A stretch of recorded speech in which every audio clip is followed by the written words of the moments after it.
वकील हाजिर हो। वकील हाजिर हो पहला एपिसोड। मेरा नाम ध्रुव है, मेरे साथ में है advocate Isha Kapoor. Isha, welcome to the show. Thank you Dhruv. Isha, would you like to introduce yourself to our audience? Sure. सबसे पहले तो जो मैं अपने नाम के साथ जुड़ना चाहती हूँ वो यही है, वकील हाजिर हो में आपने बुलाया। I am an advocate. It was my dream, my childhood dream to be an advocate. My parents wanted me to be an advocate. सबसे पहले तो वो। उसके अलावा मुझे पढ़ने लिखने का, पढ़ाने लिखाने का बहुत शौक है और एजुकेशन में क्रिएटिव वेज इंट्रोड्यूस करने का बहुत शौक है। So we also work with schools. Full time तो हम नहीं कर पाते, बट अब हमारा थोड़ा सा टाइम स्कूल्स में, कॉलेजेस में, यूनिवर्सिटीज़ को डेडिकेट करते हैं, जहाँ पे हम स्टूडेंट के लिए प्रोजेक्ट बेस्ड लर्निंग जैसे मॉडल्स लेके आते हैं, स्कूल्स के लिए लेके आते हैं, जैसे कि model United Nations, youth parliament, election system school में कंडक्ट करवाना, फिर फाइनेंशियल लिटरेसी, लीगल लिटरेसी के मॉडल्स बनाना, क्रिएट करना। साथ में मैं एक कंटेंट क्रिएटर हूँ, विच आई वुड से अगर ये सब मेरा प्रोफेशन था तो ये मेरा प्यार है। तो कंटेंट क्रिएट करना मुझे अच्छा लगता है। बड़ी सिंपल सी हम वीडियोस यूट्यूब और इंस्टाग्राम के लिए बनाते हैं। बहुत ज़्यादा टेक्निकली चीज़ें मुझे करनी नहीं आती हैं, बट मुझे बातें करना पसंद है, तो मैं एक कंटेंट क्रिएटर भी हूँ। ये एक छोटा सा मेरा इंट्रो है बस। आइए शुरू करते हैं। My first question, dating app legal perspective से कितना रिस्की है?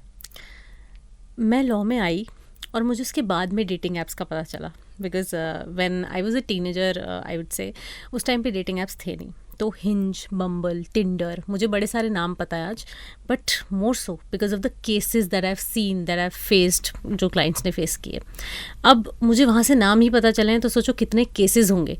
केसेस हैं तो मतलब रिस्क भी है, एक बहुत बड़ा रिस्क फैक्टर्स ये हर एक जेंडर के लिए लेके आते हैं। वो जो बातें हाईलाइट होती है ना, वो सिर्फ लड़कों के बारे में हो पाती है कि लड़कों के साथ ये गलत हो गया, वो गलत हो गया, फेक रेप केसेस हो गए। But in fact I would say women, they need to be very careful when they are making profiles on such dating apps. आप किसी ऐसे इंसान से जुड़ने जा रहे हैं, मिलने जा रहे हैं, बहुत ज़्यादा क्लोजली कनेक्ट होने जा रहे हैं, जिनसे आप आज तक फिज़िकली, असलियत में, असली दुनिया में मिले नहीं हैं।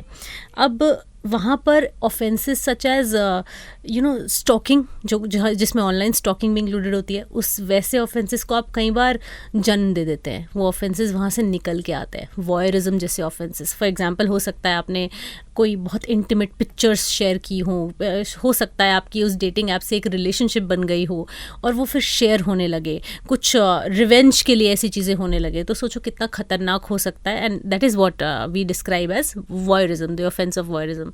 Now, if I come to the side of boys, there are many multiple such cases in the high courts, I would say, जहाँ पे district courts में भी आपको देखने के लिए मिलेंगे, जहाँ पर a man gets arrested because he is charged with rape, which may be fake or may not be fake, may not be a fake case, but वो चार्ज करते हैं क्योंकि रेप कॉग्निजेबल ऑफेंस है। कॉग्निजेबल ऑफेंसेस क्या होते हैं? बड़े serious nature वाले ऑफेंसेस होते हैं, अगर हम आम भाषा में कहें तो। इसमें अरेस्ट की जा सकती है बिना वारंट के, ये इतने सीरियस होते हैं। तो अब क्या है ना, इन्वेस्टिगेटिव एजेंसी ने ये सोच लिया, पुलिस डिपार्टमेंट ने कई बार ये सोच लिया कि बिना वारंट के अरेस्ट करनी है तो बिना दिमाग लगाए करनी है, without the application of mind करनी है। तो उन्होंने देखा, अच्छा जी, रेप चार्ज आया, एक FIR लिखी गई, उसमें कॉग्निजेबल ऑफेंस है, रेप का चार्ज है, तो इसको एक काम करते हैं, अरेस्ट करते, सीधा उठा लेते हैं। अरेस्ट करके और हम इसे ना बेल देंगे, ना छोड़ेंगे, ना इसे बेल मिलने देंगे। इनफैक्ट हम इसकी बेल को अपोज करेंगे, चाहे हमें कोई उसमें मटीरियल दिख रहा है केस में या नहीं दिख रहा है। और इस वजह से ऑनेस्टली मैंने ऐसे लड़के देखे हैं जहाँ केसेस बाद में फेक निकलते हैं और लड़के 6 महीने, 1 साल, 2 साल, 3 साल, 4 साल जेल काट के आ जाते हैं अंडर ट्रायल्स की तरह से। यानी कि वो कभी कन्विक्ट नहीं हुए, कभी ये साबित ही नहीं हुआ कि उन्होंने एक क्राइम किया था, but he remained and under trial because of the seriousness of the offense of rape. अब क्योंकि ऑफेंस ऑफ रेप कोई भी लड़की एलिज कर सकती है, स्पेशली 18 साल से कम उम्र की लड़की के साथ, if you are having a sexual intercourse which even includes penetration and many other acts, तो उस केस में तो वो रेप का ऑफेंस बनेगा ही बनेगा। और डेटिंग ऐप्स पे कोई लिमिट तो है नहीं, आपको नहीं पता कौन 18 साल का है, उस फ़ोन के पीछे वो एक 15 साल की बच्ची है या एक 40 साल की वुमन है, यू नेवर नो। तो बहुत सारे रिस्क हैं। मुझे लगता है थोड़ा सा अवॉइड किया जाए, थोड़ा सा रिलेशनशिप्स को वैसे ही लाया जाए, आप लोगों को मिलते थे, जानते थे, फिर आप आगे बढ़ते थे, तो ठीक भी लगता था। डेटिंग ऐप्स का यूज़ करना है तो ऐसे करो ना, मिल लिया आप किसी से, उसके बाद आप सामने आओ, आगे आओ। आमने सामने मिलने की बात बहुत कुछ और होती है। तो प्लीज़ इसका इस तरीके से यूज़ मत करो, वरना जेल जाना बहुत आसान है इन केसेस में। काफ़ी रिस्की, वेरी रिस्की। इंडिया में प्रीनप्स बैंड हैं। हाँ, इंडिया में प्रीनप्स लाइक बैंड हैं या फिर होते नहीं है, ऐसा कह सकते हैं कि, लेकिन हाँ। गोवा में ऐसा कुछ खास है, शायद गोवा में प्रीनप्स अलाउड हैं। हाँ, तो मिसकंसेप्शन है इसमें। तो पहला कि इंडिया में प्रीनप्स बैंड है। इंडिया में प्रीनप्स के ऊपर कोई लॉ ही नहीं है। अच्छा। वो लीगली एनफोर्सेबल नहीं है, कोर्ट्स रिकॉग्नाइज नहीं करते। किसी ने ये भी नहीं कहा कि प्रीनप्स बैंड है, आप नहीं कर सकते, आप कर लो, लेकिन रिकॉग्नाइज ही नहीं होंगे कोर्ट में। बिकॉज ये ना डिफीट कर देगा पूरा हमारे सक्सेशन लॉ को, डिवोर्स लॉ को, मैरिज लॉ को। अब मैं हिंदू लॉ की बात लूँ तो हिंदू लॉ में मैरिज इज अ सेक्रेमेंट, बिल्कुल ऐसे जैसे हम पूजा वाली चीज़ें करते हैं ना, उस तरीके से ट्रीट किया जाता है। तो अब अगर मैरिज को कॉन्ट्रैक्ट की तरह से ट्रीट होना शुरू हो जाएगा, उसमें क्या होता है, प्रीनप्स में लोग ये भी लिखते हैं कि डिवोर्स होगा, कब होगा, किन किन बातों पे हो सकता है, अगर डिवोर्स हो गया तो डिवोर्स के बाद में क्या क्या होगा, क्या क्या रहेगा, हम किस तरीके से अपनी प्रॉपर्टी को डिवाइड करेंगे, सब वो डिसाइड कर सकते हैं। बट हमारे पास उससे डील करने के लिए स्पेसिफिकली लॉज हैं। और डिवोर्स को कंसेप्चुअलाइज करना, डिवोर्स के बारे में सोचना भी, इनफैक्ट तो कई लोगों ने क्या, कई कोर्ट्स ने कहा कि this is against the idea of marriage that exist in Indian society. तो हमें तो लगता है ये मॉरली ठीक नहीं है, ऐसा जजेस ने कहा। हालांकि मुझे लगता है कि समय चेंज हो गया, तो प्रीनप्स कहीं ना कहीं एनफोर्सेबल अब होने चाहिए। और हमें बहुत बार अब कोर्ट से रिसेंटली अगर आप देखें तो कोर्ट से ऐसे इशारे भी मिले कि हाँ, प्रीनप्स को हम रिकॉग्नाइज कर सकते हैं। गोवा में there is a Portuguese civil code. तो जब पोर्टुगीज़ रूल करा करते थे गोवा को, तब से वो है। उसमें ऑफकोर्स बहुत सारे चेंजेस आए हैं, टाइम पे अमेंडमेंट्स आए हैं, मेजर अमेंडमेंट्स भी आए हैं। तब से ही वो इस बात को रिकॉग्नाइज करते हैं कि unless there is an agreement governing marriage, divorce etcetera, division of property, otherwise unless there is such agreement, अगर नहीं है ऐसा कोई अग्रीमेंट, तो आप वहाँ पे प्रॉपर्टी जो होती है वो हस्बैंड एंड वाइफ के बीच में इक्वली डिवाइड होती है डिवोर्स के टाइम पे, और उनको उनमें इक्वली ही वेस्ट करती है। लेकिन अगर आप उसके अलावा कोई अग्रीमेंट बना लेते हैं तो अग्रीमेंट से गवर्न होती है। तो Portuguese civil code was way ahead of its time.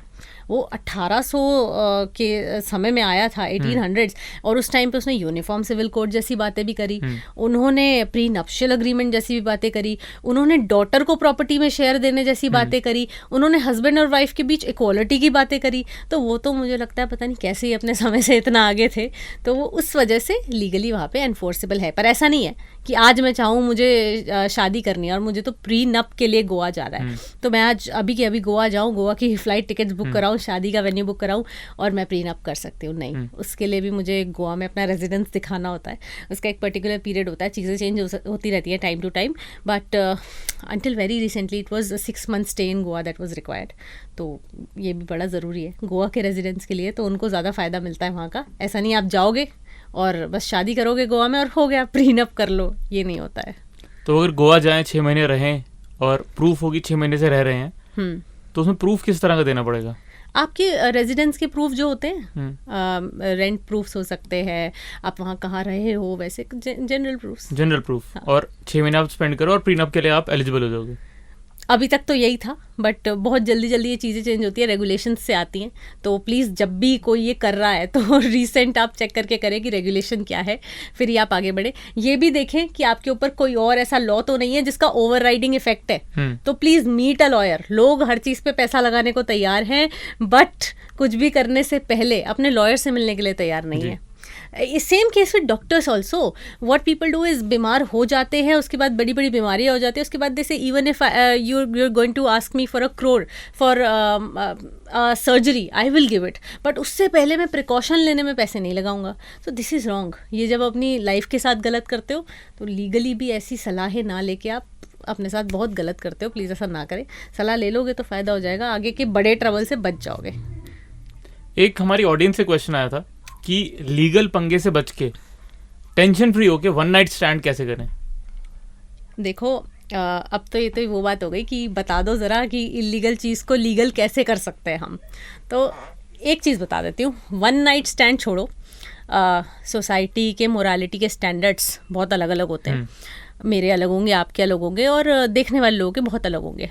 लेकिन एक प्रॉब्लम आ रही है थोड़ा सा, अगर हम क्वेश्चन को ट्वीक करें, वो है कि लोग जो एक्चुअली रिलेशनशिप्स में भी हैं या लिव इन रिलेशनशिप्स में भी हैं, उनको भी कई बार, अगेन इन्वेस्टिगेटिव एजेंसीज पे मैं आऊँगी, पुलिस और बहुत सारी ऐसी अथॉरिटीज़ वन नाइट स्टैंड जैसे टैग्स देकर उनको ट्रॉमेटाइज करने की कोशिश करते हैं.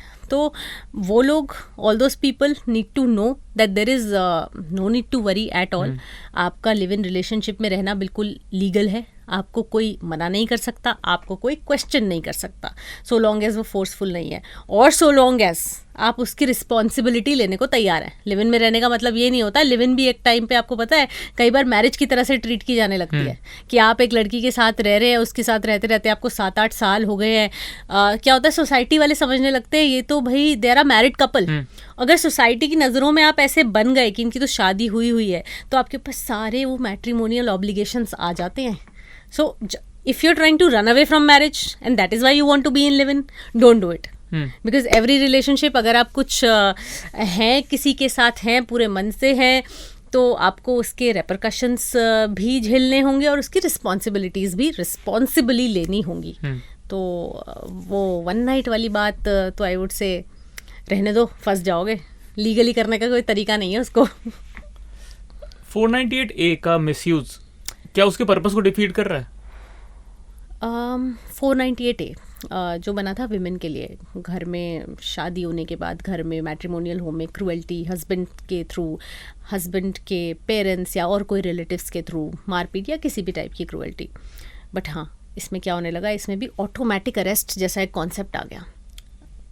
पुलिस ने वही एक कंप्लेंट आई लड़की से, क्योंकि नॉन बेलेबल है, कॉग्निजेबल है. ये भी कंप्लेंट आई जी, ऐसा ऐसा हुआ है, मेरे इन लॉज ने मुझे, मेरे फादर इन लॉ ने मारा, मेरे हस्बैंड ने मुझे यहाँ चाटा मारा, और बिना उसमें प्रीलिमिनरी इंक्वायरी किए, बिना कुछ देखे पुलिस ने जाना उनके घर और सबको अरेस्ट करके भाई अंदर बंद.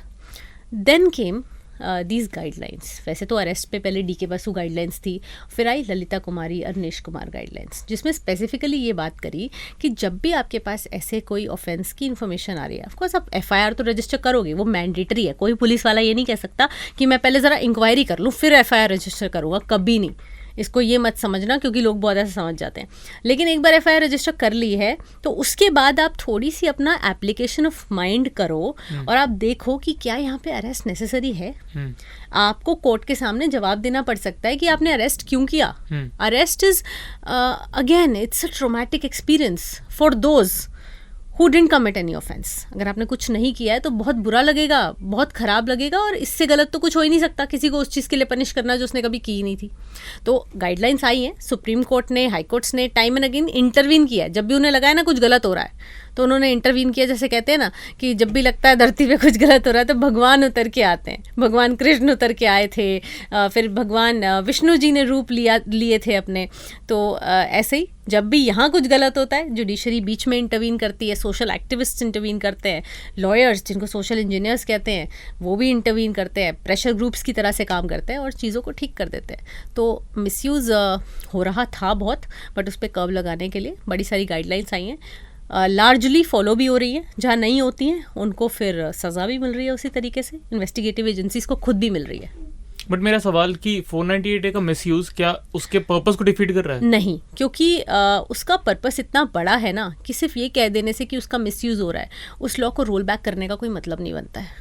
वरना क्या होगा उन लोगों का, उन जेन्युइन केसेस का, उन विमेन का, उन मैरिड विमेन का क्या होगा जिनको एक्चुअली घर में हैरेसमेंट झेलनी पड़ रही है, क्रूएल्टी झेलनी पड़ रही है. So there be no other option for them. But ये डाउट क्रिएट नहीं करता कि जजमेंट में कि जब उन वो केस देख लेते हैं कि मिसयूज वाले केस हैं और अब एक जेन्युइन केस आया है, डिफरेंशिएटर क्या होता है? देखो, करता तो है. तभी जब डिफरेंशिएटर यही होता है कि जब भी कोई इन्वेस्टिगेशन की जाती है, वहाँ अरेस्ट मेमोज बनते हैं, वहाँ पूरी चार्जशीट बनती है. उसको पढ़ के कोई भी सेन इंसान बड़े अच्छे से पता लगा सकता है कि इसको वहीं उस टाइम पे बैठ के ऑफिस में बैठ के क्रिएट किया गया है एक ही बार में, 1 घंटे में, होमवर्क की तरह से, या फिर एक्चुअली इन्वेस्टिगेशन हुई थी, काम हुआ था, एक्चुअली ये ऑफेंसेस हुए थे, यहाँ से इन्फॉर्मेशन आई थी, यहाँ पे जाके पूछताछ की गई थी. वो पढ़ के ही जजेस डिफ्रेंशिएट कर लेते हैं. फिर लॉयर्स का रोल है अगर आपका सही केस है, ट्रू केस है, तो अपने केस को सही से रिप्रेजेंट करना, इसीलिए लॉयर्स हैं। वो आपके लिए एक तरह से ये मतलब मॉडल है पूरा जस्टिस सिस्टम का। अगर आपको लगता है कि आपका एक ट्रू केस है, उसको आपको पहुंचाना है जजेस तक, तो आप अपने लॉयर से बोलिए, उनके पास पूरा मैकेनिज्म है पहुंचाने का, वो ज़रूर दिखा देंगे कि कैसे ये एक ट्रू केस है। और ऐसा नहीं होता है, जजेस का तो काम ही है, लॉयर्स का भी काम ही है एक अनबायस्ड माइंडसेट के साथ बैठना। तो ये मत सोचो कि बस मान लो 10 फेक केसेस भी आ गए 498A के, जो विमेन ने अपने राइट को मिसयूज़ किया, और उसके बाद ये नहीं है कि हम एक माइंडसेट के साथ बैठ जाएंगे या जजेस एक माइंडसेट के साथ बैठ जाएंगे कि भाई लड़कियां तो फेक केसेस ही कर रही है। ऐसा नहीं है कि वो फिर जेन्युइन केसेस में इंटरवीन करना छोड़ ही देंगे, तो नहीं, मेरे हिसाब से नहीं करता इसके पर्पस को डिफीट। क्या आपका लॉयर ऑनेस्ट है या नहीं, ये पता कैसे लगाएं? बड़ी इंपॉर्टेंट बात है, बड़ी छोटे में बताती हूँ। केसेस आप इंस्टीट्यूट कर रहे हैं कोर्ट में, केस या किसी और इंस्टीट्यूट के आपके अगेंस्ट केस चल रहा है, लॉयर्स हियरिंग पे जा रहे हैं। एक बार क्वेश्चन रिफ्रेम कर दूं? कर दो। आपका लॉयर आपको सही गाइड कर रहा है या नहीं कर रहा है, अपने फायदे के लिए कर रहा है कि अगर केस लोअर कोर्ट में हारे तो हायर कोर्ट में जाके ज़्यादा पैसे मिलेंगे, इस तरह के केसेस भी होते होंगे। ये पता कैसे चलाएं, ये पता कैसे करें कि आपका लॉयर आपके साथ ऑनेस्ट है? सबसे पहले चेक करना है आपके लॉयर ऑनेस्टली काम कर रहे हैं, आपके एडवोकेट ऑनेस्टली काम कर रहे हैं, नहीं कर रहे हैं। अपने केस की हियरिंग्स पे जाओ। हियरिंग्स पे अगर किसी रीज़न से नहीं जा पा रहे हो, ई कोर्ट सर्विसेज ऐप है, बहुत इजी इंटरफेस है, डाउनलोड करो, पता लगेगा हर एक हियरिंग पे क्या क्या हुआ है, क्या ऑर्डर आए हैं, बिजनेस ऑन द डे क्या हुआ है। केस फाइल नंबर डालोगे तो आ जाएगा, सब आ जाएगा। केस फाइल नंबर अगर नहीं भी आपके पास तो आप अपना नाम भी डालोगे, पिटिशनर रिस्पोंडेंट का नाम डालोगे, उससे भी आ जाएगा। FIR नंबर आप एंटर करेंगे, उससे भी आ जाएगा। ये प्लीज़ आप देखते रहें। और अगर आपको कहीं पे भी डाउट होता है, आप डॉक्टर्स के केसेस में भी सेकेंड ओपिनियन लेते हैं ना, तो आप ऐसे ही हर एक अपने पर्सनल मैटर में आप एक सेकेंड ओपिनियन सीख कर सकते हैं। But I would still strictly advise to believe on what your advocate says. आपको अपने आँख नाक कान खुले रखने हैं, बट आपको बहुत ज़्यादा शक्की भी नहीं होना है इस मैटर में, वरना जो प्रोफेशनल्स होते हैं उनके काम में अगर आप बहुत ज़्यादा इंटरवीन करेंगे तो बहुत बार ठीक से काम नहीं हो पाता है। See we have dealt with cases against advocates also, and हम उन केसेस को कभी भी ऐसे ही नहीं लेते हैं। हमारी खुद की फ्रेटर्निटी है, हमें पता है कि वकील कितने अच्छे से काम करते हैं, कितने अच्छे से लोगों का साथ देते हैं। बट यस, ऐसे केसेस हमारे पास भी आए हैं जिसमें लॉयर्स का सस्पेंशन भी हुआ है, एडवोकेट्स का सस्पेंशन हुआ है। मोर सो बिकॉज वो कहीं ना कहीं मैं बोलूँगी कि इतनी क्रेडिबिलिटी नहीं थी उनकी, उन्होंने ऑफेंस ही इतना बड़ा कर दिया था कि उनको एडवोकेट कहलाने का भी कोई हक था नहीं। ठीक है, एक ऐसा केस भी था कि मैं बोलूँगी ये वियर्ड भी था और शॉकिंग भी था मेरे लिए, जहाँ पर एक एडवोकेट ने एक फेक कोर्ट ऑर्डर बना के दिया क्लाइंट को। ये हमारा पर्सनल मैटर है। फेक कोर्ट ऑर्डर बना दिया, और आज की बात नहीं है, 2008 में, 2008। अच्छा। For nearly 12 years that client, that lady never knew कि ये फेक है, और वो उनके प्रॉपर्टी का, which was very expensive also, उनके प्रॉपर्टी के आप बोलोगे एक तरीके से कागज़ की तरह ही था वो ऑर्डर कि ये प्रॉपर्टी आपको बिलोंग करती है जी, आपकी बिजनेस रिलेटेड प्रॉपर्टी आपकी है। उनको लगता था हमेशा से ये मेरी शॉप है, ये मेरा बिजनेस का प्लेस है, यहाँ पे मेरा स्टोर है, ये मेरा अपना है। But suddenly one day police arrives उनके शॉप पे, बोलती है कि इसे खाली करो, हमारे पास जी इसे खाली कराने के ऑर्डर है। और वो बेचारे नॉर्मल लोग हैं, लिटिगेंट थे वो, तो बस एक उन्होंने ट्रस्ट किया था अपने एडवोकेट पे। उन्होंने कहा हमारे पास तो ये ऑर्डर है, डिक्री है, 2008 से है, ये देखो हमारे नाम में ही है दुकान, सब कुछ हो रखा है। और उन्होंने बोला नहीं नहीं, आपके अगेंस्ट तो कोर्ट का ऑर्डर आया है, अभी 12-13 साल बाद वोट के आ रहे हैं और बोल रहे हैं कोर्ट का ऑर्डर आया है कि खाली कराना है, एग्जीक्यूशन में भी ऑर्डर हो गए हैं। After that they came to us after doing this in depth research. कुछ टाइम तो हमें, बहुत ज़्यादा टाइम हमें रिसर्च में ही लग गया, कुछ दिनों तक हम लगातार लगे रहे, कोर्ट्स में गए, देखा, पुरानी फाइलें निकलवाई। अब 12-12 साल पुराने पता थोड़ी था क्या हो रहा था। पता लगा जिस केस की डिक्री उनके हाथ में थी, जो डिक्री उनके हाथ में थी, एक्चुअल जजमेंट थी, वो केस कभी इंस्टीट्यूट ही नहीं हुआ था, खुद बना के खुद स्टैंप मार के दे दी। फिर पता लगा एक केस इंस्टीट्यूट तो हुआ था, लेकिन वो हार गए थे जो हमारे क्लाइंट थे। Then we went to the bar council, we approached them, कैसे भी करके इतनी पुरानी बातों को प्रूव किया गया, और फाइनली उसमें सस्पेंशन में वो केस रिजल्ट हुआ। बहुत लोग इस बारे में जानते भी हैं, द हिंदू ने रिपोर्ट किया इस केस को, और I would not like to take names because I don't think that's even required, लेकिन हाँ अपनी आँख नाक कान खुले नहीं रखोगे तो ऐसा ही होगा. दैट लॉयर्स पे आंख बंद करके भरोसा नहीं करना. किसी पे नहीं करना चाहिए. अब जस्ट लाइक लाइफ, जैसे कि आप और लोगों के साथ रहते हैं, चलते फिरते हैं, इज्जत करते हैं लोगों की, लेकिन आंख बंद करके तो किसी पे भरोसा नहीं करते ना. तो यहाँ भी नहीं करना चाहिए. अनलेस मैं समझती हूँ कि एक टाइम के बाद एक ट्रस्ट बिल्ड हो जाता है, वो होता है, किसी भी रिलेशनशिप में रहेगा. बट हाँ, जब आपको इतने सारे तरीके दिए हैं पता करने के, अभी तो दिल्ली हाईकोर्ट ने रिसेंटली बोला था कि आप प्लीज़ आंख बंद करके मत रहिए. आपके लिए ऐप्स किस लिए दिए गए हैं, आपको पता चलता है हियरिंग पे क्या होता है. हाईकोर्ट ने इस चीज़ को एक को रिकॉग्नाइज़ किया.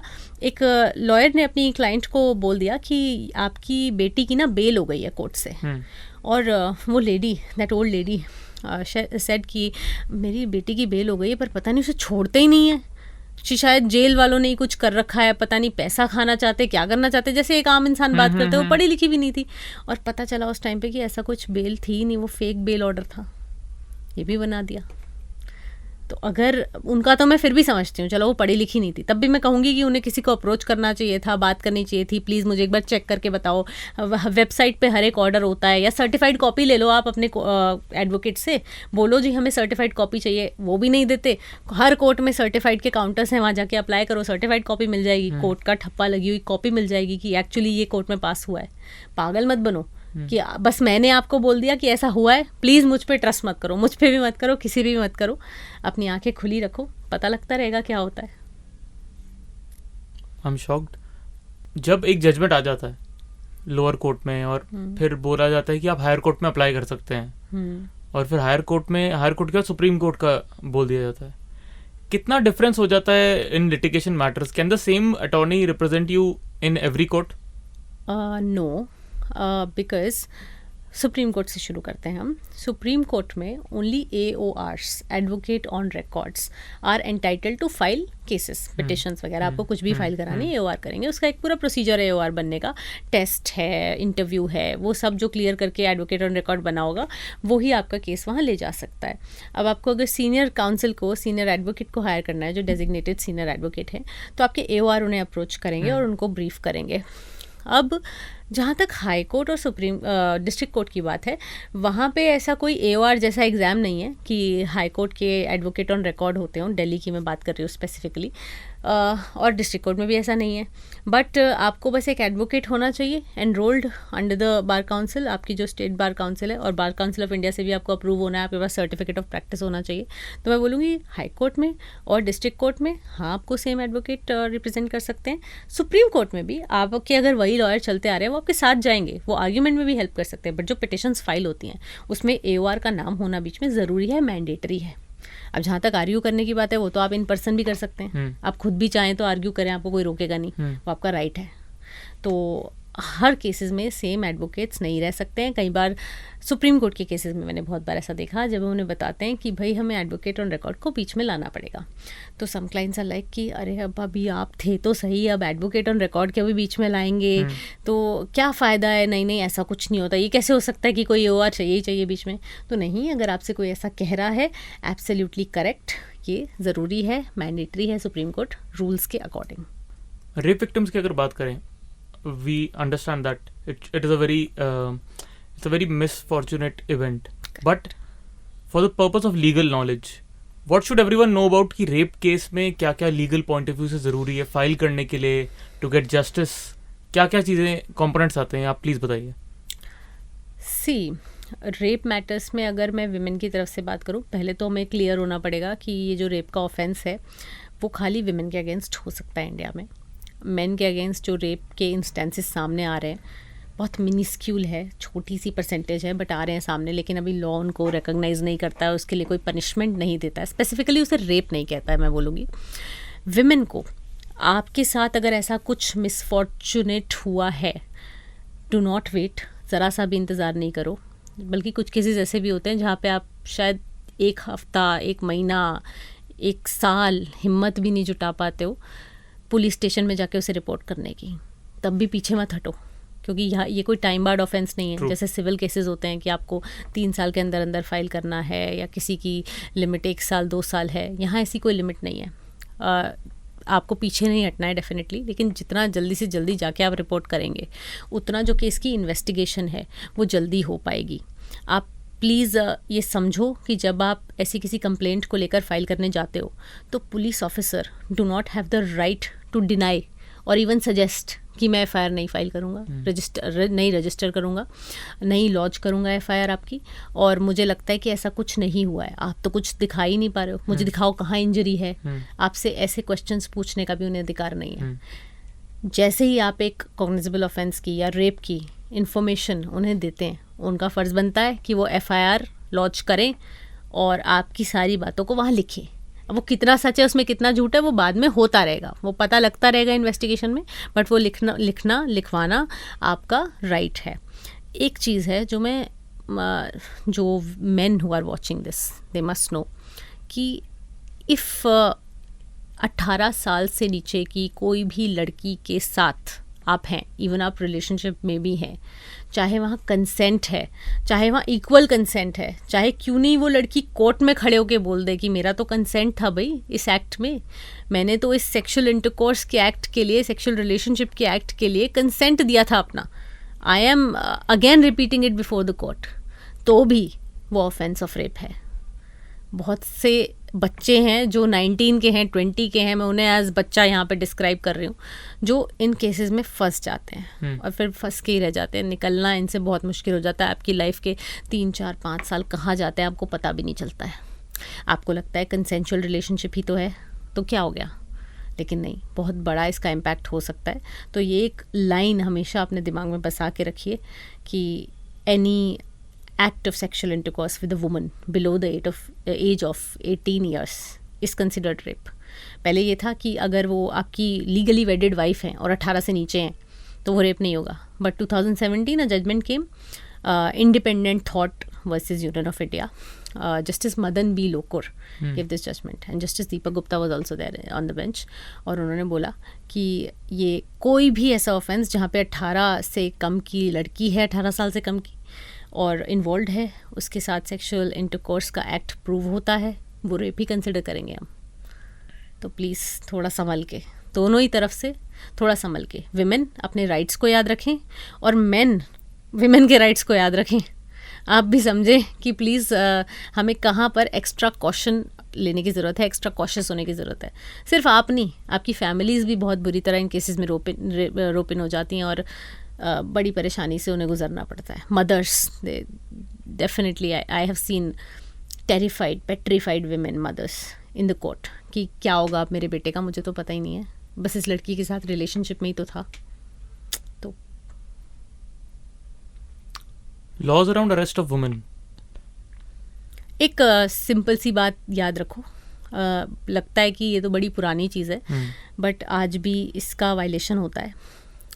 After sunset and before sunrise किसी भी वुमेन को अरेस्ट नहीं किया जा सकता है, चाहे कोई भी ऑफेंस हो, चाहे कोई भी ऑफेंस हो। रीज़न इसका है, सन के साथ लाइट एसोसिएट की जा सकती है और सनसेट के साथ डार्कनेस। तो डार्कनेस हमेशा से इंडिया में क्राइम के साथ एसोसिएट किया गया है, और भी कंट्रीज़ में इनफैक्ट। तो ताकि विमेन जो है, अगर वो ऑफेंडर भी हैं किसी केस में, उन्होंने कोई ऑफेंस भी किया है, तो वो विक्टिम ही ना बन जाएं, इस वजह से इस प्रोविज़न को लाया गया है। इनफैक्ट ऐसे केसेस पास्ट में हुए भी हैं, और पास्ट ऐसे कोई बड़े पुराने पास्ट की बात नहीं है, 2012, 13, 14 में आपको ऐसे केसेस मिलेंगे जहाँ पर आफ्टर सनसेट अरेस्ट करके विमेन के साथ रेप ऑफेंसेस भी हुए हैं, हरासमेंट भी हुई है, और उसको जब सामने लाया गया तो ऑफकोर्स एक्शन हुआ, लेकिन ये बिल्कुल इलीगल है। कस्टडी में ले सकते हैं, कस्टडी में लेना और अरेस्ट करना फ़र्क है। अरेस्ट करना, देखो अरेस्ट करना ना कुछ ऐसा नहीं होता है कि आपकी हथकड़ी पहना देंगे, वो तो अलाउड ही नहीं है, कर ही नहीं सकता है कोई। इनफैक्ट सीआरपीसी में तो ऐसा लिखा है कि आपको टच भी नहीं करेगा कोई, no matter if you are a man और अ वुमन, आपको कोई टच नहीं कर सकता अरेस्ट में। जब तक, अगर मैं पुलिस ऑफिसर हूँ, मैं मुंह से बोल रही हूँ कि प्लीज़ आपको ये अरेस्ट के ऑर्डर्स हैं, ये वारंट है, ये वारंट नहीं भी है, आपको हमारे साथ चलना होगा और मैं चलने के लिए तैयार हूँ, तब तक आप मुझे आके टच भी नहीं करेंगे। कोई भी पुलिस ऑफिसर आके नहीं कहेगा चल भाई अरेस्ट कर रहा हूँ, ना हाथ पकड़ सकता है, ना कुछ कर सकता है, कुछ नहीं कर सकता, कोई टचिंग करनी ही नहीं है। बस आपको बोल सकते हैं और आपको जाना पड़ेगा। अगर आप नहीं जाते हैं, आप भागने की कोशिश करते हैं, तो बिल्कुल प्रोविजंस है जहाँ पर आप पुलिस ऑफिसर्स आपको कंट्रोल करने के लिए आपको टच भी कर सकते हैं, थोड़ा सा फोर्सफुल भी हो सकते हैं, बट वहाँ पे भी विमेन के केस में वहाँ पे वुमेन पुलिस ऑफिसर का होना बड़ा ज़रूरी है। एक्स्ट्रा कॉशियस हुए हैं विमेन के केस में। इनफैक्ट आपको पता है पर्दा नशी विमेन होती हैं जो पर्दे में ही रहती हैं, बुर्का एंड ऑल दैट, बुर्का एंड ऑल, हाँ, और उसमें बुर्का या भी घूंघट, उससे भी ऊपर के ये एक स्टेप है, पर्दा नशी कहते हैं इनको। पर्दे में ही रहती हैं, ना किसी के सामने आती हैं, ना किसी को देखती हैं, ना किसी से मिलती हैं। Okay. I personally know such a woman, एक मुस्लिम वुमन है, मेरे जानने वाले हैं, उनकी मदर हैं, तो she has turn into a पर्दा नशी वुमन। तो वो किसी भी मैन को देख के, किसी भी अदर जेंडर के पर्सन को देख के अपना कुछ ढक लेंगी अपने ऊपर, या तो बुर्का नीचे कर लेंगी या कुछ, बट वो उनको ना मिलेंगी ना देखेंगी। उनके लिए भी CRPC में स्पेशल प्रोविजंस दिए हैं कि पूछताछ ऑफेंस तो उनके केसेस में भी हो सकता है, तो वहाँ भी कैसे डील करना है उसके लिए भी स्पेशल प्रोविजंस हैं। तो बेसिक सी चीज़ें हैं जो विमेन को याद रखनी है, बस इससे ज़्यादा कुछ सनसेट नहीं। के बाद नहीं हो सकता अरेस्ट, और सनराइज से पहले नहीं हो सकता। सनराइज से पहले नहीं हो सकता। कस्टडी में आपको हथकड़ी पहनाना या फिर आपके साथ आपका हाथ पकड़ना, आपको खींचना, ये सब कुछ नहीं होगा। अगर आप चलने को तैयार हो उनके साथ, बिल्कुल, तब तक कुछ नहीं होगा। कुछ नहीं होगा। And the third thing you mentioned, the presence of a lady police officer. Lady police officer is mandatory in cases where you'll have to touch the women's body. In fact search करते हैं ना, तो सर्च में भी mail police officers को ये भी allowed नहीं है कि मैं एक वुमेन हूँ, मुझे अगर वो मुझे ऑफेंडर भी मान रहे हैं, वारंट्स भी हैं, तो भी वो मुझे आके टच करे कहीं से भी, मुझे सर्च करने के लिए, चाहे क्यों ना वो कह रहे हो इसके पास तो भाई पिस्टल थी, फटाफट लेनी जरूरी थी। नहीं, आप प्लीज़ वुमेन पुलिस ऑफिसर को लेके आए, वरना मिसयूज़ बहुत हो सकता है ना अगेन इन सेक्शंस का, इन प्रोविजंस का। करेक्ट। तो बस इसलिए ऐसी सिंपल चीज़ें हैं, याद रखोगे अच्छा रहेगा। लीगल लिटरेसी बहुत इंपॉर्टेंट है। How to spot a fake arrest warrant? Fake arrest warrant, क्योंकि एक केस आया था कुछ साल पहले लखनऊ में, एक फेक अरेस्ट वारंट दिखा के एक कपल को अरेस्ट किया गया, and then they were kidnapped and they were beaten up brutally and पैसे एक्सटॉर्ट करके गैंग था, was working on this. How is it, I mean कोई स्पेसिफिक गाइडलाइंस हैं एक फेक अरेस्ट वारंट स्पॉट करने के? कोई ऐसी स्पेसिफिक गाइडलाइंस नहीं है। इसके लिए तो आपको ना एक्सपीरियंस चाहिए बड़ा सारा, जो अगेन मैं बोलूँगी लॉयर्स के पास होता है। आपके घर में पुलिस आ रही है, अरेस्ट वारंट आ रहा है, आपको कोई अरेस्ट करने आ गया है, फ़ोन तो नहीं छीन लेते। लॉयर से कंसल्ट करने का राइट है, कॉन्स्टिट्यूशन में राइट है, आपको CRPC में राइट मिलेगा। तो प्लीज़ अपने लॉयर को फ़ोन करो, टेक दैट लिबर्टी। वो आएंगे, वो देखेंगे फेक तो नहीं है। और अगर मान लीजिए वो भी उस टाइम पे उसे रिकॉग्नाइज नहीं कर पा रहे, काफ़ी बार इस तरह के ऑफेंसेस को बहुत सोच समझ के किया जाता है। आप देख के पता नहीं लगा पाओगे क्या हुआ है। जिन केसेस की आप बात करें वहाँ भी कोई पता नहीं लगा पाया था कि क्या ये फेक है या क्या है। तो वो आपको अकम्पनी करेंगे पुलिस स्टेशन, आपका साथ देंगे वहाँ पे, हौसला बढ़ाएंगे आपका। He will be like your best friend there. जैसे मैं बोलूँगी शादियों में ब्राइड्स मेड होती हैं, ग्रूम्स पर्सन होते हैं जो उनके साथ हमेशा रहते हैं, तो उसी तरह से आपके लॉयर आपके साथ जाएंगे, इंश्योर करेंगे कि आपका कोई भी राइट वायलेट ना हो कैसे भी करके। तो प्लीज़ कंसल्ट करिए ऐसे सिचुएशन में। अब ये ना कुछ वे फिर से कुछ ऐसा सवाल हो गया कि अब ऐसा कैसे करें कि मेरे को अपने स्टमक का ऑपरेशन करवाना है, मैं कैसे चेक करूं कि वो ऑपरेशन ठीक से हो रहा है नहीं हो रहा, अपने आप करके देख सकता हूं क्या, या अपने आप देख सकती हूँ? तो नहीं, ये बड़ा मुश्किल है, ये जान पाना भी समझ पाना भी बहुत मुश्किल है। ऐसी कोई गाइडलाइंस भी नहीं है कि फेक अरेस्ट वारंट को स्पॉट कैसे करें। तो please call your lawyer, consult your lawyer अगर ऐसी कोई भी सिचुएशन अराइज होती है। स्टॉक करने पे क्या पनिशमेंट्स है? स्टॉकिंग, देखो स्टॉकिंग में सीरियस पनिशमेंट है अगर आपका डबल कन्विक्शन होता है तो, और वरना 3 इयर्स तक की पनिशमेंट तो आपको हो ही सकती है। IPC में स्पेशल ऑफेंस है स्टॉकिंग का अलग से, और इनफैक्ट जो स्टॉकिंग आपकी नॉर्मली होती है डेली लाइफ में, वो स्टॉकिंग भी उसमें इंक्लूडेड है, और अगर वो stalking using the medium of internet हो रही है वो भी उसमें इंक्लूडेड है। अब कई लोगों को लगता है कि मैंने आज अगर अपना लैपटॉप खोल के और फेसबुक या इंस्टाग्राम चला के एक इंसान की ID को 10 बार स्टॉक कर लिया, उसकी शायद फ़ोटोज़ भी लाइक कर दी, मतलब मैंने भी देखो स्टॉक वर्ड बोल दिया, इतना आ चुका है ये कॉमन पार्लेंस में, देख लिया तो वो हो गई स्टॉकिंग।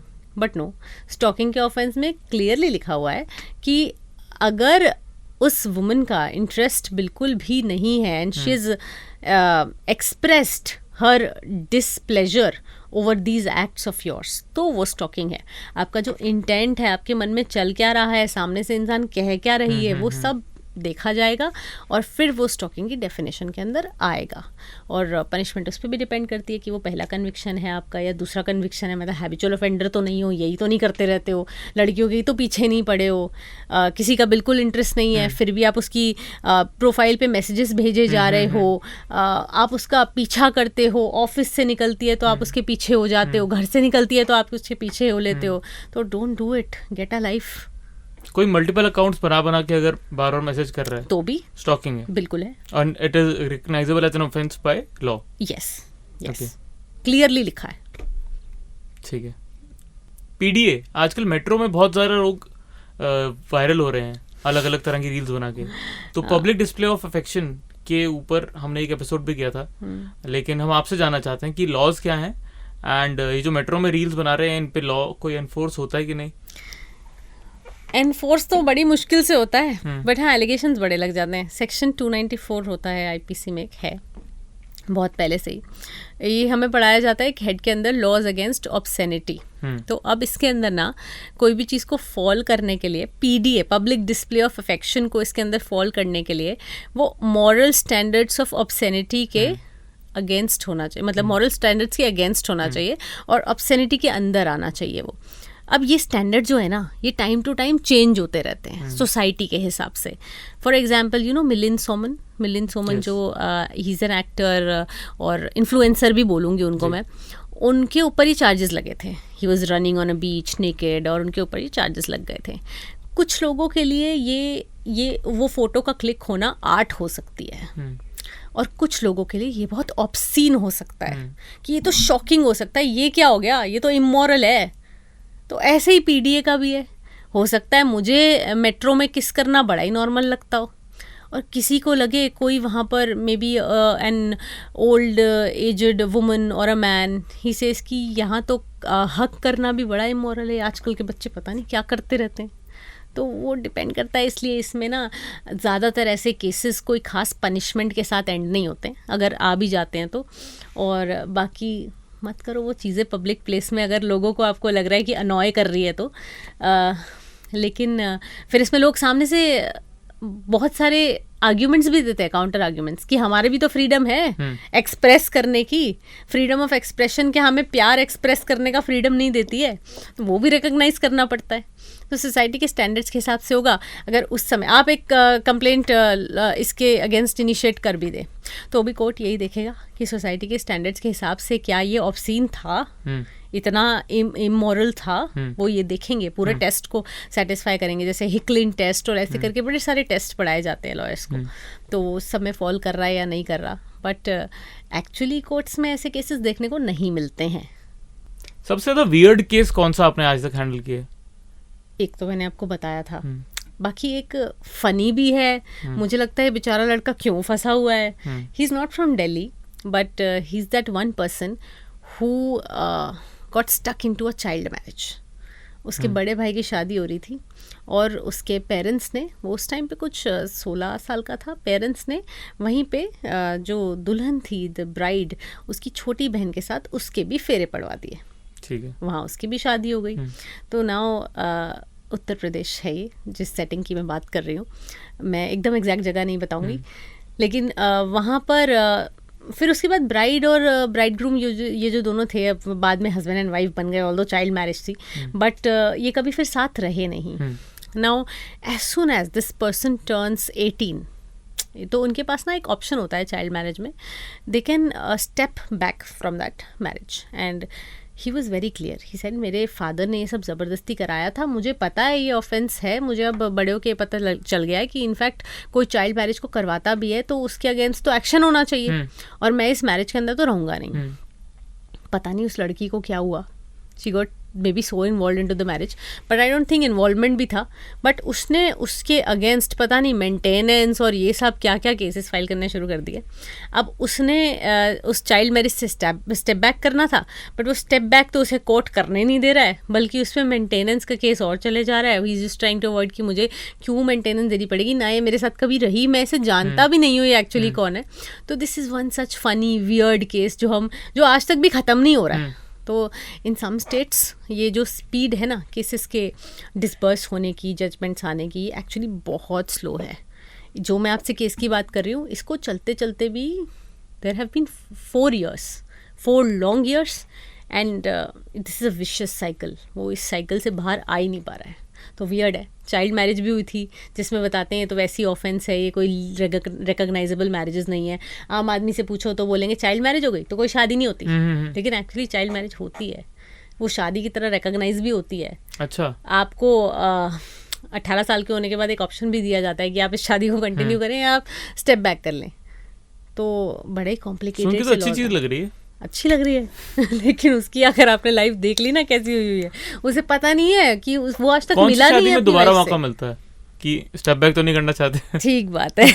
यहाँ मिलना चाहिए. लीगली मिलता है, ये सही लीगली मिलता है कि स्टेप बैक तो नहीं करना चाहते. हाँ बिल्कुल. तो 18 होने के कितने टाइम बाद तक वैलिड रहता है? कुछ 2-3 साल का एक आपका पीरियड है जिसपे आप वैलिड रहता है. हाँ, आप जैसे मतलब ऐसा माना जाता है कि अब आपके अंदर इतनी मैच्योरिटी आ चुकी है कि आप आगे आके बता सकें कि इसे कंटिन्यू करना है या पीछे हटना है. तो इसे बोलते हैं कि this is at your option, this is your option. Literally वो वर्ड यूज़ किया है, ऑप्शन. बट बड़ी सीरियस बात होती है एक्चुअली कोर्ट्स में. हम तो यहाँ पे हंस लेंगे और ऑडियंस भी हंस लेंगी, लेकिन उसकी ज़िंदगी में जो हो रहा है वो हमने देखा है. लेकिन वो अपने आप में इतना अलग तरीके का इंसान है. वो दैट बॉय इज़ ऑल्सो, मैं बोलूँगी केस तो वियर्ड है ही, वो भी वियर्ड है. He is that one person who himself laughs on his situation. तो हम तो हंस ही सकते हैं. तो गॉड ब्लेस दोज पीपल जिनके साथ ऐसा हो रहा है. थोड़ा कुछ स्टेट्स हैं जहाँ पे ज़्यादा ही देखने को मिलता है सब. इंडिया में लॉयर बनना कितना आसान है? बहुत. एंट्री तो बड़ी आसान है प्रोफेशन में. मैं बोलूँगी कि आप लॉ डिग्री लो, और अब तो बार काउंसिल्स ने रिकॉग्नाइज़ किया है कि बड़े सारे यूनिवर्सिटीज़ तो बड़ी इजी डिग्री दे रहे हैं. आप पास करो, आप फिर AIB अब मैंडेटरी हो गया है. बट आई थिंक अगर मैं और डेवलप्ड कंट्रीज़ के स्टैंडर्ड से कंपेयर करूं तो हमारा जो ऑल इंडिया बार एग्जामिनेशन है that is fairly easy, very easy, cake walk सी है वो. बट अभी भी यहाँ कुछ ऐसे लॉयर्स हैं जो उसे भी पास नहीं कर पाते. तो मेरी तो ओपिनियन ये है कि अगर आपको सैंक्टिटी और बढ़ानी है प्रोफेशन की और ट्रस्ट लेके आना है तो आपको एंट्री को मुश्किल करना चाहिए. थोड़ा तो टफ करो. हम लोग इतना पढ़ सकते हैं अच्छे लॉयर्स बनने के लिए, तो हम डेफिनेटली अच्छे टेस्ट को भी क्लियर कर सकते हैं. तो एंट्री बहुत आसान है, लेकिन यहाँ टिकना, यहाँ नाम बनाना, यहाँ अच्छा काम करना बहुत मुश्किल है. वो आप बिना नॉलेज के नहीं कर सकते. और यहाँ नॉलेज वो नहीं होती है जो आपने 5 साल में लॉ स्कूल में ले ली, या मान लीजिए आपकी आज 10, 15, 20 साल की प्रैक्टिस भी हो गई तो उसके बाद भी जो आपने नॉलेज एक्वायर करी वही जो आपका स्टॉक है वो चलता रहेगा. नो, उसको रिफ़्रेश करना पड़ेगा, और इसको हर दिन रिफ़्रेश करना पड़ेगा, रोज़ पढ़ना पड़ेगा. मतलब मैं अभी भी पढ़ती हुई आ रही थी, मैं शायद जाऊँगी तो भी पढ़ती हुई जाऊँगी. कोई नया केस आएगा मैं फिर से पढ़ूंगी. Every day lot of reading, lot of studying, lots of books and lots of new people जहाँ से आप सीखते हैं. तो बनना तो आसान है बहुत, लेकिन टिकना बहुत मुश्किल है. एक नॉर्मल लॉयर इंडिया में स्टार्टिंग में कितना पैसा कमा लेता है? 0. कंट्रोवर्शियल आंसर लगेगा, बट हाँ 0. मैंने खुद विटनेस की है ऐसी सिचुएशन जहाँ पे लोग अपने जूनियर्स को 0 सैलरी दे रहे हैं. पेट भरने के लिए एक्सपीरियंस दे रहे हैं वो, और ट्रैवल एक्सपेंसेस निकालने के लिए भी बोल रहे हैं एक्सपीरियंस से निकल जाएंगे आपके. बट किसी की अगर जान आपके हाथ में है, लाइक आप कितना अच्छा केस लड़ते हो उस पर उसकी ज़िंदगी आने वाली डिपेंड करेगी, तो फिर भी पैसे कैसे नहीं दे रहे हो? केसेस कौन देगा इनिशियली तो आप सीनियर्स के साथ काम करोगे ना. हाँ, तो सीनियर्स नहीं दे रहे ना आपको. क्लाइंट्स तो देंगे पैसे, बट क्लाइंट्स का आप पे इनिशियली ट्रस्ट कैसे होगा? या तो आप कोई मीडियम बनाओ, या तो आप सोशल मीडिया का अच्छा यूज़ करो, या फिर आप अपनी लॉबिंग इतनी अच्छी करो, आप अपने सीनियर्स से पहले से कनेक्शन बिठा के चलो, लोगों को समझो। अब ऐसा तो है नहीं कि 22-23 साल की उम्र तक आप में बिल्कुल अकल आती नहीं है। लॉ स्कूल को वेस्ट मत करो। 5 years you have got, please don't waste a single day of it. More so because the profession is so unregulated कि बाद में आप ट्रबल में आ सकते हैं। तो फर्म्स हैं, सीनियर्स हैं, इस बात को कहने में मुझे कोई डर भी नहीं है, झिझक भी नहीं है कि बिना पैसों के काम करवाया जा रहा है, क्योंकि मेरे पास खुद के पास ऑफर्स आए हैं ऐसे। हालांकि I am very proud of the fact that I never worked for anyone like that. I never advise anybody to do that. Even clerks, उनको भी हम तो मना करते हैं कि आप क्यों ऐसा करना चाहते हो। इनिशियली आते हैं सीखने के लिए, बोलते हैं कि फ्री में रखिए हमें, हम नहीं लेंगे आपसे कुछ भी। बट ये माइंडसेट ही कितना ख़राब है, सोचो ना किस तरीके से बसा हुआ है। मेरे पास रोज़, because of the YouTube channel, because of Instagram, रोज़ आई वुड से 10 एप्लीकेशंस आ रही हैं ईमेल के थ्रू, जिसमें मुझे लॉ स्टूडेंट्स कह रहे हैं कि ma'am we are not going to demand any stipend from you, please आप हमें बुलाइए अपने ऑफिस, प्लीज़ हमें अपने साथ आने दीजिए, रोज़ हम आपके साथ ट्रैवल करेंगे। अभी मैं यहाँ अकेले क्यों आई, मैं चाहूँ तो अपने साथ ना फ़ौज लेके आती 15 यहाँ पे इंटर्न्स की, और आप कहते यार बड़ा रुतबा है, क्या बात है 10 लोग आगे पीछे चलते हैं। बट नहीं चाहिए भाई, हमें तो इतना मतलब मुंह दिखाने लायक तो रहो आप किसी को, किसी का इतना भी फ़ायदा मत उठाओ एक ऐसी सिचुएशन में जहाँ वो वल्नरेबल है कि बस आप फिर खुद को ही मुँह ना दिखा पाओ आगे जाके। और मैं हैरान होती हूँ कि लॉ पढ़ने के बाद आप वल्नरेबल हो। आप क्यों हो भाई, मिल जाएंगे, पैसे भी कमा लोगे आप, आपको केसेस भी मिल जाएंगे, क्लाइंट्स भी आ जाएंगे। थोड़ा सब्र रखो। Tell people that you deserve money, you deserve monetary recognition, you deserve other recognition also for the work that you're doing. Respect your seniors, but respect करने का मतलब without a single penny काम करना नहीं होता है। They also know, seniors know कि अगर कोई आपको हायर कर रहा है उसे पता है कि इस इंसान को भी अपना घर चलाना है, ये भी 25-26 का, 24 का, 23 का हो चुका है, इसे भी शायद कुछ कंट्रीब्यूट करना है, ये भी अगर किसी और शहर से आके दिल्ली में रह रहा है, इसके भी कुछ एक्सपेंसेस होंगे, इसको भी अपने रेंट में कंट्रीब्यूट करना है, इसे भी खाना है। पता है ना आपको ये सब बातें। पेरेंट्स कब तक सपोर्ट करेंगे? हर कोई इतना कैपेबल भी नहीं होता। तो रिस्पॉन्सिबिलिटी हमारे पर भी है और रिस्पॉन्सिबिलिटी आप लोगों पर भी है जो लोग ये करने को तैयार हैं। मुझे तो प्लीज़ ऐसे मैसेजेस मत भेजा करो। जब मेरी कैपेबिलिटी होगी 15 लोगों को, 20 लोगों को या 100 लोगों को रखने की, हम ज़रूर रख लेंगे। नहीं होगी तो कोई बात नहीं, हम अपने वो 5-10 के स्टाफ में बहुत खुश हैं। वंडरफुल। स्टैंड अप कॉमेडियंस और ये बहुत लोग आजकल ना, लोग कुछ में लॉयर भी हैं, लेकिन ये लोग क्या करते हैं, ऑब्सीन लैंग्वेज का यूज करते हैं व्हाइल परफॉर्मिंग, और वो रिकॉर्ड भी हो जाती है, यूट्यूब पे चली भी जाती है, वैसे के वैसे यूज भी हो जाता है। इसके अगेंस्ट कुछ लॉ वगैरह कैन दे बी प्रोसिक्यूटेड? एक वो इंसिडेंट याद है AIB, हाँ, ऑल इंडिया, हाँ, जो उन्होंने वो किया था, हाँ, रोस्ट, हाँ, बस उसी को याद करो, थोड़ा कॉफ में रहो, ये प्रोसिक्यूट किया जा सकता है। बट उन्होंने तो फरीदा जलाल और लता मंगेशकर तक पहुंच गए थे। तो वैसे वो अब ऑफेंड तो कोई भी हो सकता है ना, कोई ऑफेंड हो गया, कोई चला गया, अब चाहे उसे आप सरफिरा कहते रहो या उसे बोलते रहो कि भाई तेरी बातों में कोई लॉजिक नहीं है, लेकिन लॉज के एम्बिट के अंदर एक बार आ गए तो हाँ बिल्कुल आपको पनिश भी किया जा सकता है। इंक्वायरी तो होगी आपके अगेंस्ट, इन्वेस्टिगेशन तो होगी, आपके केस तो चलेगा ही, बट ये कन्विक्शन में भी रिजल्ट होने के हाई चांसेस हैं। अगेन ये ना वही मॉरल स्टैंडर्ड्स वाली बात आ जाती है। कई बार आप इसे आर्ट की तरह से देख लोगे और कई बार this will be shocking against the public conscience, the court would say कि आपने तो इतना गलत कर दिया। कई बार ऐसा हुआ है पास्ट में कि एक नॉवल लिखा गया है और नॉवल की 4 लाइनें पढ़ के लिखा, ये तो सोसाइटी के मॉरल स्टैंडर्ड्स के अगेंस्ट है जी, राइटर को पनिश करो, निकालो। अब क्रिएटिव फ्रीडम भी बीच में आती है, बट वही है ना, वो लाइन कहाँ पर है वो तो कोर्ट डिसाइड करेगा। तो थोड़ा कॉशियसली हर चीज़ को कहा जाए, बोला जाए तो ज़्यादा अच्छा है।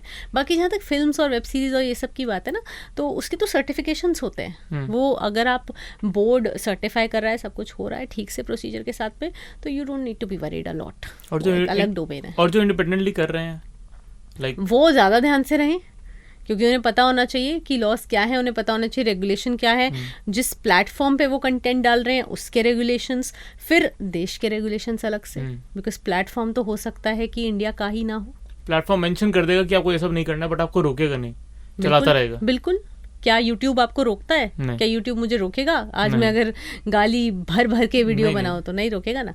बट अगर किसी की कॉन्शियस के अगेंस्ट चला गया, मान लो देश विरोधी लग गई, या फॉर दैट मैटर किसी जेंडर के विरोधी भी बुरा लग लग गई, गया बस। बुरा लग गया, बहुत बुरा लग गया भाई। ये तो मॉरल स्टैंडर्ड्स के अगेंस्ट हो गया, मतलब बुरे से ऊपर मॉरल स्टैंडर्ड्स के अगेंस्ट हो गया, या ऑब्ससिनिटी में फॉल हो गया, तो फंस गए फिर आप।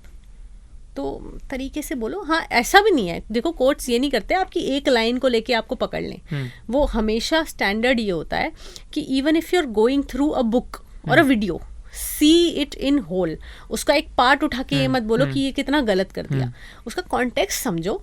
अगर उसका कॉन्टेक्स्ट कुछ सरकाज़म क्रिएट करना था, वो सब इसमें नहीं आता है। फ्रीडम है आज भी कुछ, मतलब ऐसा मैं नहीं बोलूँगी कि बिल्कुल ही लोगों की टॉलरेंस या कोर्ट्स की टॉलरेंस खत्म हो गई और आपकी सारी फ्रीडम कोई आर्टिस्टिक फ्रीडम कोई छीन लेंगे, ऐसा भी नहीं है। पूरे कंटेंट को देखा जाता है, उसके बाद डिसाइड किया जाता है कि ये against the laws, against the standards है या नहीं है। But you need to be careful. आपको कुछ ऐसे एक्टिविस्ट मिले हैं जो कि पैसा एक्सटॉर्ट करने के लिए केसेस फाइल करते हैं?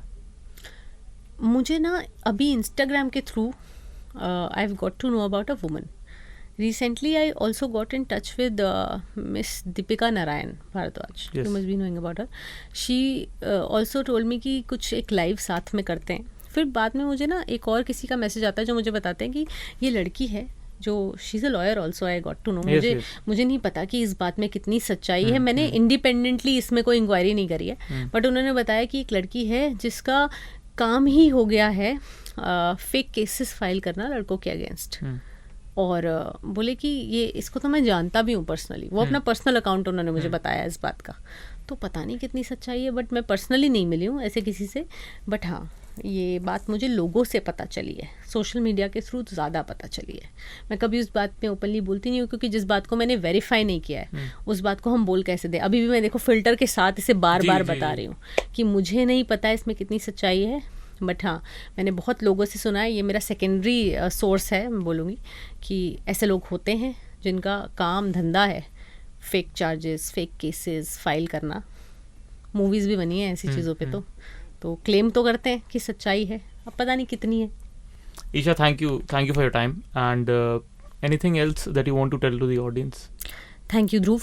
यही बात मैं दोबारा एम्फेसाइज करूँगी कि प्लीज़ अपने जैसे डेली नीड्स होते हैं ना, तो आपका एक डेली नीड लीगल लिटरेसी भी है, उसकी डोज रोज़ रोज़ लेते रहा करो।